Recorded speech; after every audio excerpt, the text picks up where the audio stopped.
Oh, baby! It's October, that time of year where horror fans like us get to rejoice and expose our friends who thought The Conjuring was super spooky to stuff like I Spit on Your Grave, Last House on the Left, Cannibal Holocaust, you know, all those great movies that people like you and I grew up on.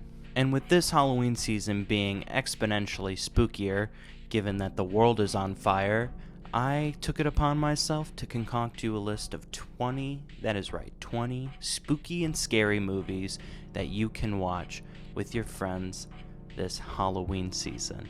You're welcome. If you've seen some of these before, or maybe even all of them, congratulations, you just spent a lot of time listening to me rant and rave about movies that I love.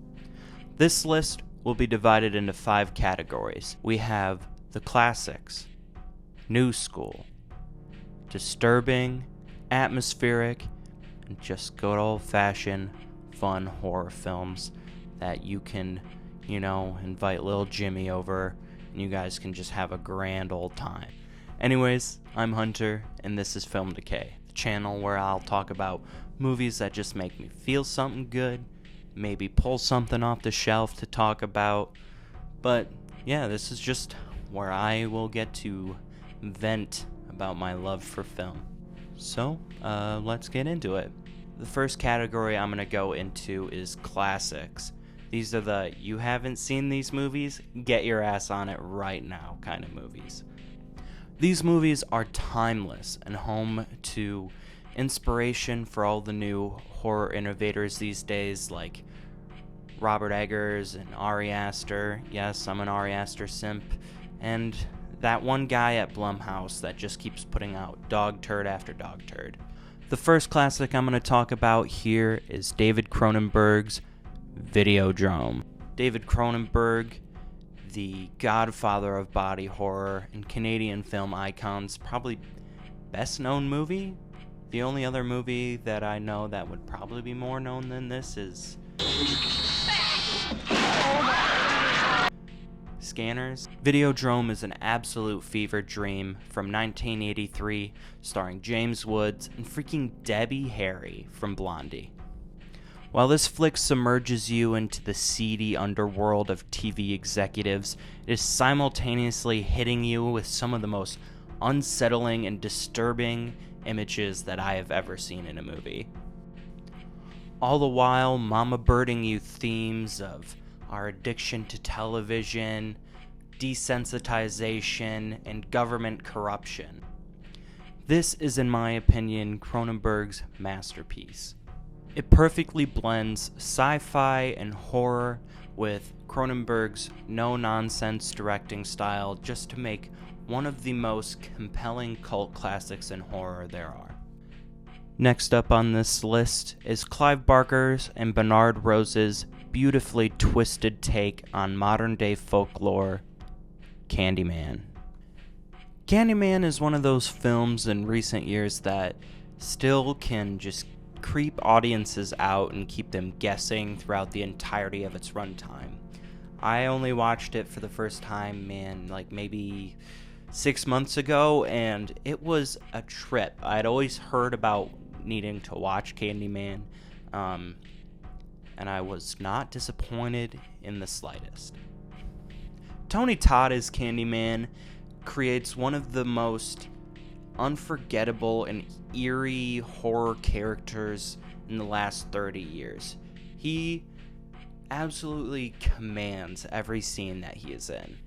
This movie is also just so rich in subtext, especially regarding race issues that have plagued America since its inception, and given that this movie came out the same year as the LA riots, and how it still rings true today and on so many levels, Candyman is a movie that you just cannot go wrong with, you cannot miss. Next up on this list is Nicholas Roeg's tale of grieving and loss, 1973's Don't Look Now. When I first saw Don't Look Now, I came in not really knowing what to expect. I only knew that Ari Aster cited it as one of his biggest inspirations for Hereditary, but I was so pleasantly surprised. Another big seller on this movie that got me in without really even knowing anything about it was that Donald Sutherland was in it, and he is by far one of my favorite actors of the 1970s. This movie follows a husband and wife who moved to Venice after the tragic loss of their daughter, and they're processing grief and how external forces are affecting them internally and just affecting their ability to move on with their life. This movie is a hot mess of intrigue, atmosphere, and eeriness, and I just could not recommend it enough. Lastly in this list of classics is my personal favorite of the bunch, and that is 1968's Rosemary's Baby. I can't say much about this movie that hasn't been said before already, but all I can really say is if you have not seen Rosemary's Baby, you gotta get on it now. This movie follows a young couple who move into a new apartment, and they learn that they are expecting a child. And things just start to take a creepy and weird turn when their unsettling neighbors just start to come out of the woodworks, and Rosemary finds herself becoming more and more isolated from the outside world. What a movie to watch in this very secluded Halloween season that we are experiencing this year. Rosemary's Baby is just gripping from start to finish, and it just fills you with this sense of paranoia, and you feel for the main character, and it just has one of the most pleasing, I just got goosebumps talking about it. It has one of the most pleasing endings in a horror movie I have ever seen. Yeah, Rosemary's Baby, 1968. Watch it. Now, on to the new school. Starting off the new school list is The Deeper You Dig from 2019. This movie is co-written and co-directed by the leads of the film, John Adams and Toby Poser, with Adams also composing the music. This no-budget gem is still able to give you great shot composition, great performances, and an all-around just such an eerie story about the death of a young girl and her mother's quest to find out what happened to her. This movie kind of reminds me of Lovely Bones just by how the story is set up, but The Deeper You Dig is still very much able to hold its own and grab the spot as being one of the more interesting new movies that I have seen in the last few years, period. Next up is Personal Shopper from 2016, directed by Olivier Assayas. Personal Shopper is able to blend gothic horror with that art house vision that creates such an unforgettable mood in a movie. Following a personal shopper for a world-famous model, played by Kristen Stewart, and probably one of my favorite performances from her, we see our protagonist searching for a message from beyond the grave from her recently deceased brother. My first instinct when finishing this movie was to start it over again immediately, because there's just like so many things in frame by frame by frame that you might miss your first time through, and it just bumps up the replay value, and it just makes you want to dive back into the story. I suggest you watch this movie in absolute darkness. 2016's The Wailing, directed by Na Hong Jin, is probably one of the best horror movies I have seen in the 2010s. It seems so incredibly easy for South Korean filmmakers to be able to blend horror and comedy and this just gut-wrenching tension into all their movies so seamlessly without even confusing the audience for a minute as to what the tone of the movie really should be. The Wailing is a ghost story, a story of a serial killer, a story of possession, and it's all wrapped up in what seems to be a little cop comedy. The Wailing is such a gem, and it really shows that K-horror and just South Korean cinema is something to be watched and something to be studied and something to behold. And I couldn't recommend this movie enough to anyone who's just getting into South Korean cinema, like people that just found Parasite and love Parasite. If you're new to K-horror, you gotta check out The Wailing. When adding this next movie to the list, I didn't really know whether to add it to the new school or the disturbing list, because it can fit well and it can live in each so perfectly. And the next movie I'm talking about is 2018's Climax, directed by Gaspar Noé. Loosely based on true events, Climax is about a dance troupe's celebration gone awry when someone spikes the sangria. Climax, simply put, is a bad trip. It sucks you in and it doesn't let you go until the credits roll, and you're still stuck with it even then. When I finished Climax for the first time, I didn't know what to do with myself. I was in a state of panic. I was tired. I was hungry. I was sad. I was devastated. I was terrified, but also I loved it so much. It was so transcendental in a way. The signature nauseating camera work of Gaspar Noé is on display here, and it is the driving force of what makes you feel trapped with these characters. Climax is not for the faint of heart, but Climax is a celebration of modern dance, celebration of filmmaking, and in my opinion, Gaspar Noé's best work yet. But now we are officially moving on to the disturbing category. This category is for the big dogs, people with a few good experiences under their belt, and they don't get a little queasy too easy. Man, I'm a poet and I didn't even know it. First up on the list of disturbing films is Michael Haneke's Funny Games. So you can watch the 1997 version or the 2007 version. It's just a difference between German and English, but they are both directed by Haneke, and if I had to choose one or the other, I would definitely pick the original. Funny Games follows a young family who are vacationing in their summer home, and they become pawns in the sick game by two just entitled country club boys. Funny Games is the home invasion movie to the max. Without Funny Games, you wouldn't have movies like The Stranger or Hush. This movie really pushes that envelope and makes it something that can be a very, very compelling story. The realism approach in the filmmaking is what really makes this movie so just attention grabbing.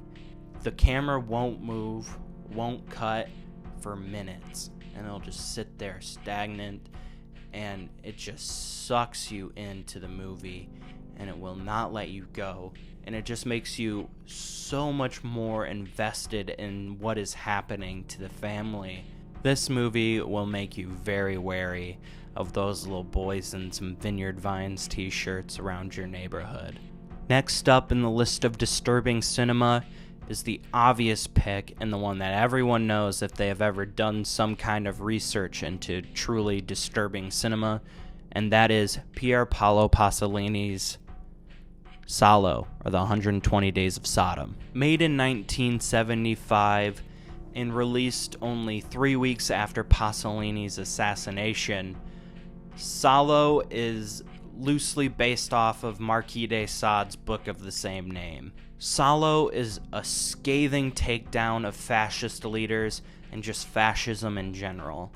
It follows fascist leaders as they gather young people from around Italy and just subject them to their sick terrors for their own amusement. I'm of the camp that recognizes that not only is this movie very messed up and very disturbing, but it also at the same time has the merits of one of the best films ever made. Next up on this list is Antichrist from Lars von Trier. Released in 2009 and starring Willem Dafoe and Charlotte Gainsbourg, Antichrist follows a couple after the loss of their young child and we follow them through their grieving process in a cabin in the middle of the woods. Antichrist is one of the few movies I put on to show some friends and people walked out. This movie is genuinely terrifying and disturbing. Lars von Trier, as problematic as he is able to craft such beautiful and unforgettable horror landscapes that you really just don't see from anybody else. If you finish Antichrist and you're wanting more, I would also check out von Trier's movie, The House That Jack Built. Last on my list of disturbing films, it was my introduction to French extremity horror. It is 2003's High Tension, directed by Alejandro Aja. This film, simply put, is about two friends who are being stalked by a murderous truck driver. This film is full of blood and gore and twists and turns, and is the epitome of French extremist horror, and is such a perfect intro to the subgenre. If you finish High Tension and you are wanting more in French extremity, check out Martyrs as well. I couldn't recommend both of them enough. Next up is my personal favorite, Atmospheric. 1999's Audition, directed by Takashi Miike, is one of the most iconic entries in J-horror. Following a widower in pursuit of a new wife and creating a fake TV audition to find her, Audition is able to create such a surreal and believable world that just shocks you more and more as the story unfolds. Miike is at his prime in this movie, and it very much sells you on the idea of why he is one of the most prolific and iconic filmmakers in Japan.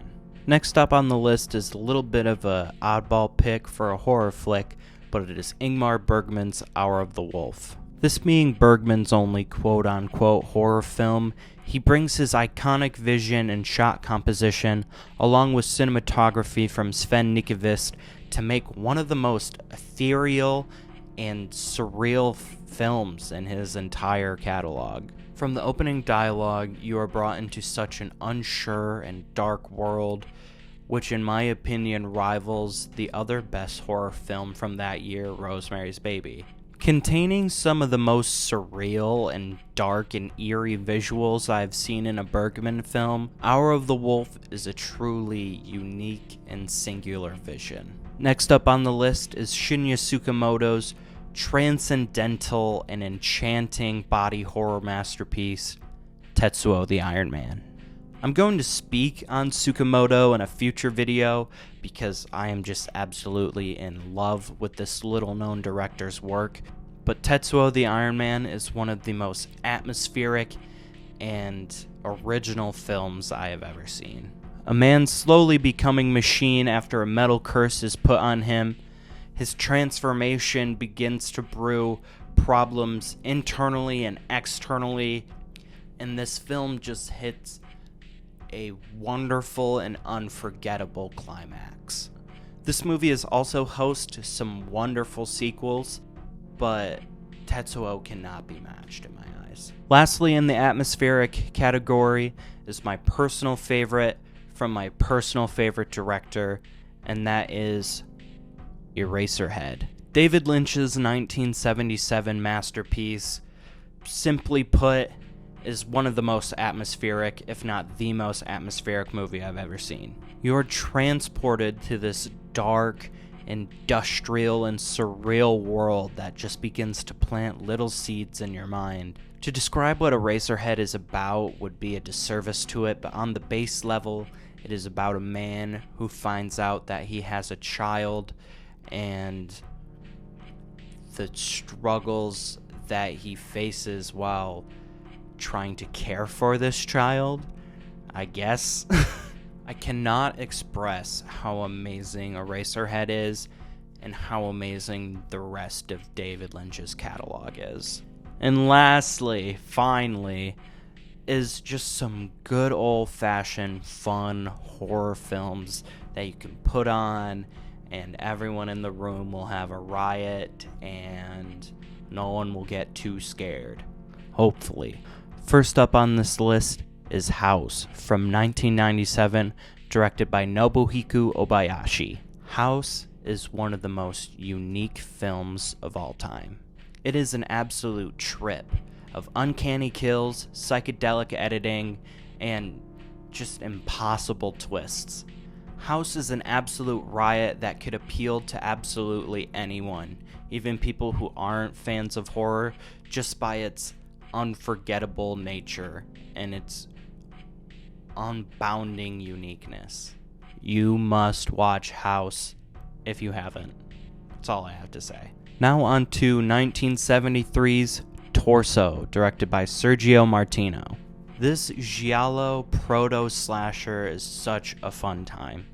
In a room full of non-horror fans, everyone was just very enthralled and invested by this movie. We were laughing and cheering and oohing and eyeing the entire time. Equal parts campy, gorgeous, and eerie, this co-ed slasher shows why Italian giallos were able to create this filmic movement and just branch over into the US and create the slashers that we know today. I love this next movie so much that it led to a drunken tattoo my first year of college. Not only is it the first horror movie I ever saw, but it was the movie that got me into horror. And that film is 1999's Blair Witch Project.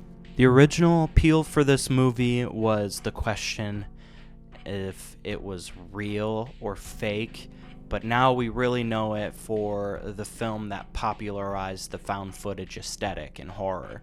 Over the years, this movie has become less scary to me, but in turn has become more of a comfort film, one that I love to watch every year, sometimes even multiple times a year. Blair Witch Project is a sure crowd pleaser. You can put this on and everyone's gonna have a fun time. Now, finally, we have reached the end, and the final film on the list is Evil Dead 2. Evil Dead 2 is just Evil Dead, but with a budget, full of gore gags and laughs and sometimes creepy, but most of the time just fun and funny. Evil Dead 2 is the ultimate popcorn movie where you can just get a group of people and have a great time. So that concludes the list of my 20 horror films that I recommend you watch this Halloween season. Again, my name is Hunter, and you've watched Film Decay.